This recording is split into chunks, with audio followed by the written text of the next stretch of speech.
রায়ানকে বাড়ি ফিরিয়ে এনে সবার মন জয় করে নিল পারুল। হ্যাঁ বন্ধুরা, এমনটাই দেখা যাবে, তাই সম্পূর্ণ জানতে ভিডিওটিতে লাইক দিয়ে চ্যানেলটি সাবস্ক্রাইব করে দেখতে থাকুন। গল্পের শুরুতেই দেখা যাবে রুকু গোপালকে বলতে থাকে, কি করছেন আপনি? তাড়াতাড়ি করে শাড়িটা ঠিক করে দিন না। তখন গোপাল রুকুকে বলতে থাকে, তোমাকে শাড়ি ঠিক করে দিতে হলে তো তোমাকে ছুতে হবে।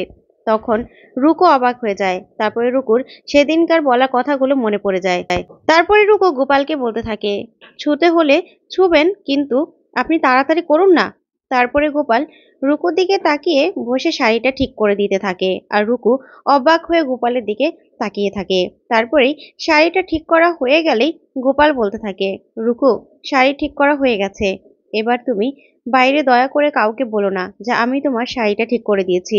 তাহলে গ্রামের লোক, বুঝোই তো, নানান জন কিন্তু নানান কথা বলবে, সেটার আর দরকার নেই। তারপরে রুকু বলতে থাকে, ঠিক আছে, বলবো না। রুকু গোপালের ব্যবহারে মুগ্ধ হয়ে যায়।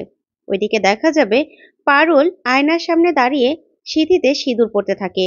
ঠিক তখনই সেখানে রায়ান চলে আসে।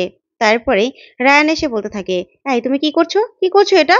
তখন পারুল রায়ানকে দেখে সিঁথিতে আরো বেশি করে সিঁদুর লাগিয়ে নেয়। তখন পারুল বলতে থাকে, দেখলে না কি করছি? তোমার মঙ্গলের জন্য তো সিঁথিতে সিঁদুরটা পরে নিলাম। তখন রায়ান বলতে থাকে, মানে তুমি সিঁথিতে সিঁদুর পরবে? কেন কেন পরলে তুমি? তখন পারুল বলতে থাকে, কেন, বিয়েটা করেছিলে মনে নেই? আমার না ওই বিয়েটা পালন করতে হবে, বুঝতে পেরেছো? বিয়েটা যেভাবেই হোক না কেন, বিয়েটা তো হয়েছে, তাই তোমার মঙ্গলের জন্য হলেও আমাকে সিঁদুরটা পরতে হবে। তখন রায়ান বলতে থাকে, তার মানে তুমি এই বাড়িতেই থাকবে আর সিঁদুরটাও পরবে? তখন পারুল বলতে থাকে, হ্যাঁ, আমি এই বাড়িতেও থাকবো, আর আমি সিঁদুরটাও পরবো, আর আমি ব্রাইট মাইন্ড ইউনিভার্সিটিতেও পড়বো, বুঝতে পেরেছো? তখনই রায়ান রেগে যায় আর বলতে থাকে, কি এত বড় সাহস, যে বিয়েটা বিয়েই নয় সেই বিয়েটাকে তুমি এভাবে সিঁদুর পরে তারপরে এভাবে ঘোরাঘুরি করবে? তখন পারুল বলতে থাকে, হ্যাঁ, আমি ঘোরাঘুরি করব। আর আজকে কার অনুরোধে আমি এই সিঁদুরটা পরেছি জানো? ঠাম্মির অনুরোধে। ঠাম্মি নিজে আমাকে সিঁদুরটা পরতে বলেছে। তখনই রায়ান বলতে থাকে, মিথ্যে কথা বলার জায়গা পাও না, তাই না? একটা দাদুর ঘাড়ে চাপিয়ে দিলে মিথ্যে কথা, আর আরেকটা ঠাম্মির ঘাড়ে। তুমি না অনেক চালাক। পিসিমণি না তোমাকে ভুল ভেবেছিল পিসিমণি তোমাকে তোমাকে অনুরোধ করতে এসেছিল। তুমি যে কত চালাক একটা মেয়ে, সেটা না আমার পিসিমণি বুঝতেই পারেনি, জন্তু একটা। তখনই পারুল রেগে যায় আর বলতে থাকে, তোর এত বড় সাহস, বিয়ে করতে কেন গেছিলি? হ্যাঁ, বিয়ে করতে কেন গেছিলি? বিয়ে করছস, এখন আবার দায়িত্ব নিতে পারবি না? তোর আমার দায়িত্ব নিতে হবে। তুই আমাকে বিয়ে করেছিস না, দায়িত্ব তোকে নিতেই হবে। আমি না, দেখলি না তোর নাকের ডগা দিয়ে কিভাবে ইউনিভার্সিটিতে ভর্তিও চলে আসলাম? অনেকটা আটকানোর চেষ্টা করেছিলি, পেরেছিস? পারিসনি। তাই এখন আমি সংসারটাও করব, আমার পড়ালেখাও ঠিক করব, আর আমি চাকরিও করব, আমি সবকিছু করব, আর আমি এই বাড়িতেই থাকবো। তখন রায়ান অবাক হয়ে যায়। তারপর রায়ান বলতে থাকে, কি তুই আমাকে ঠেট দিচ্ছিস? তখন পারুল বলতে থাকে, না, কোনো ঠেট দিচ্ছি না, এটাই আমি করব। আর দরকার হলে মানুষের দরজায় গিয়ে গিয়ে নক করে তারপরে বলবো, তুই একটা ঠকবাজ, গ্রাম থেকে বিয়ে করে নিয়ে এসেছিস, এখন দায়িত্ব নিতে চাচ্ছিস না। আমি যাব, এখন পুরো বাড়ি বাড়ি গিয়ে গিয়ে আমি বলবো। তখনই রায়ান বলতে থাকে, কি এত বড় কথা, তুই আমাকে ভয় দেখাচ্ছিস? তখন পারুল বলে, না, আমি ভয় দেখাচ্ছি না, আমি যাব তো, এখনই যাব। এই বললেই পারুলের হাত টেনে ধরে রায়ান। তখন পারুল বলতে থাকে, ছাড়, আমাকে ছাড়, এখনই আমি ট্রাফিকে গিয়ে তারপরে বলবো তুই একটা ঠক, তুই একটা চুরচুর, সবকিছু বলবো।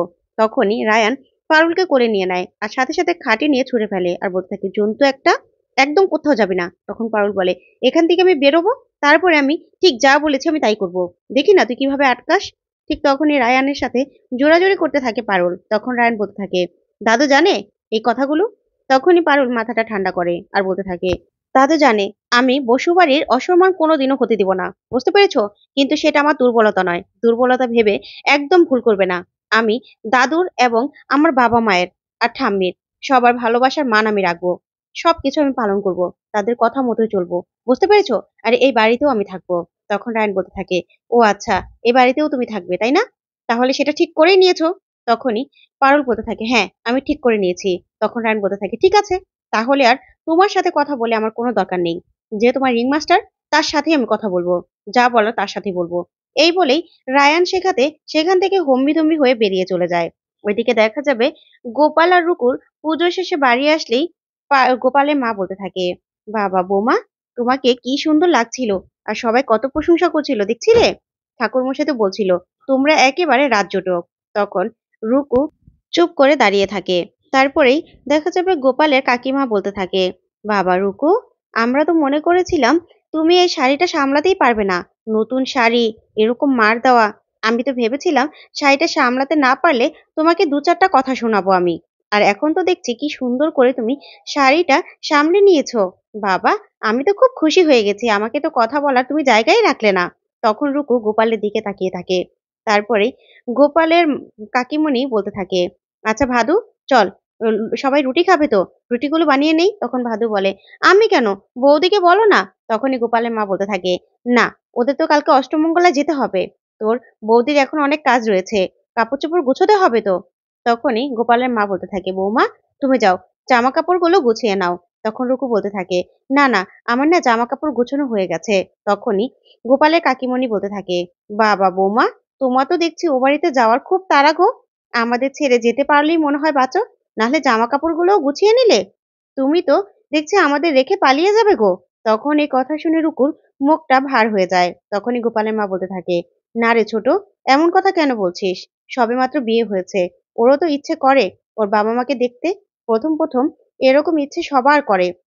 কিন্তু দেখা যাবে যখন নতুন বউ আস্তে, আস্তে পুরনো হয়ে যাবে না? যখন স্বামী-স্ত্রীর মধ্যে বোঝাপড়াটা ঠিক হয়ে যাবে, কোলে ছোট ছেলেপুলে চলে আসবে না? তখন আর বাপের বাড়িতে যেতে ইচ্ছেই করবে না।" যা শুনে সবাই খুশি হয়ে যায়। তখন গোপাল মনে, মনে বলতে থাকে, "মা, এত আশা করো না। ওর আর আমার বিয়ে তো মাত্র ৬ মাসের জন্য। এই বিয়ে তো আর টিকবে না।" তখন এই কথা ভেবে গোপাল কষ্ট পেতে থাকে। তারপরে দেখা যাবে গোপাল সেখান থেকে চলে যায়। আর রুকু অবাক হয়ে তাকিয়ে থাকে। ওইদিকে দেখা যাবে রায়ান ড্রয়িং রুমে এসে দাদুকে ডাকতে থাকে। তখন সবাই বলতে থাকে, "কিরে, কি হয়েছে?" তখনই রায়ানের মা বলতে থাকে, "কি ব্যাপার রায়ান? তুই এভাবে ব্যাগপত্র নিয়ে কোথায় যাচ্ছিস রায়ান?" তখন রায়ান বলতে থাকে, "দাদু কোথায়? দাদু, দাদু!" তখন দাদু এসে বলতে থাকে, "এরকম করে ষাঁড়ের মতো চিৎকার চেঁচামেচি করছো কেন?" তখন রায়ান বলতে থাকে, "দেখো দাদু, যা করা তো তুমি করে দিয়েছো। তোমার এই যে নাত বউ, তাকে ভর্তি করানোর মতো আর কোনো ইউনিভার্সিটি পেলে না? তুমি বাড়িতে তো আমাকে একদম ঘুম হারাম করিয়ে দিয়েছো। আবার ইউনিভার্সিটিতেও যেমন আমার নিজের মতো করে আমি চলবো সেটাও তুমি আর দিলে না। তাহলে আমাকে অন্তত যেকোনো একটা জায়গা ফাঁকা করে দাও। হয় বাড়ি, না হলে ইউনিভার্সিটি। ২ জায়গায়ই আমি এই জন্তুটাকে সহ্য করতে পারব না। তুমি এবার ঠিক করবে যে আমি এই বাড়িতে থাকবো কিনা। হয় আমাকে, না হলে ওই পারুলকে। দুজনের মধ্যে একজনকে তোমাকে বেছে নিতে হবে।" তখনই সবাই অবাক হয়ে তাকিয়ে থাকে। তখন দাদু বলতে থাকে, "শোনো, আশুতোষ বসু এক কথার মানুষ। আশুতোষ বসু যা বলে তাই করে। আমি না একবার বলে দিয়েছি আমি কি করব। আর পারুল দিদি এই বাড়িতেই থাকবে। এই বাড়িতে থেকে ওর পড়াশোনাও করবে। তাই যার সমস্যা হবে সে বেরিয়ে যেতে পারে।" যা শুনে রায়ান অবাক হয়ে যায়। তখন ঠাম্মি দাদুকে বলতে থাকে, "এটা তুমি কি বললে? তোমার কথা তুমি ফিরিয়ে নাও। কথা তুমি ফিরিয়ে নাও।" তখন রায়ানের দিক থেকে মুখটা ফিরিয়ে নেয় দাদু। যা দেখে রায়ান কষ্ট পায়। তখন রায়ান বলতে থাকে, "দাদু আমাকে আমার জায়গাটা বুঝিয়ে দিয়েছে। না, না, আমি এত বড় অসম্মান মেনে নিয়ে আমি এখানে আর থাকবো না।" এই বলে রায়ান চলে যেতে লাগলেই মল্লার, রায়ানের মা, পিসিমণি সবাই রায়ানকে আটকাতে থাকে। তখন পিসিমণি বলতে থাকে, "রায়ান, চোরের সাথে রাগ করে মাটিতে বসে খেলে কি হয়? তুই এরকম করিস না বাবা। সব ঠিক হয়ে যাবে দেখবি, সব ঠিক হয়ে যাবে।" তখন রায়ান বলে, "না, কিচ্ছু ঠিক হবে না। দাদু আজকে যে চ্যালেঞ্জটা দিয়েছে, সেই চ্যালেঞ্জটা আমি কিছুতেই মানতে পারব না। এখানে হয় পারুল থাকবে, না হয় আমি। দাদু যখন আমার জায়গাটা আমাকে দেখিয়ে দিয়েছে যে আমার কোনো মূল্য নেই এখানে, তাহলে আমি থাকব না। আমি থাকব না এখানে।" তখন এই কথা বলেই রায়ান সেখান থেকে চলে যায়। তখন পারুল মনে, মনে বলতে থাকে, "দাদুলাতি, তোমাকে তো আমি এ বাড়িতে আনবই।" তো বন্ধুরা, আজকের আপডেটটি তোমাদের কাছে কেমন লাগলো? অবশ্যই কমেন্ট করে জানাও। ধন্যবাদ।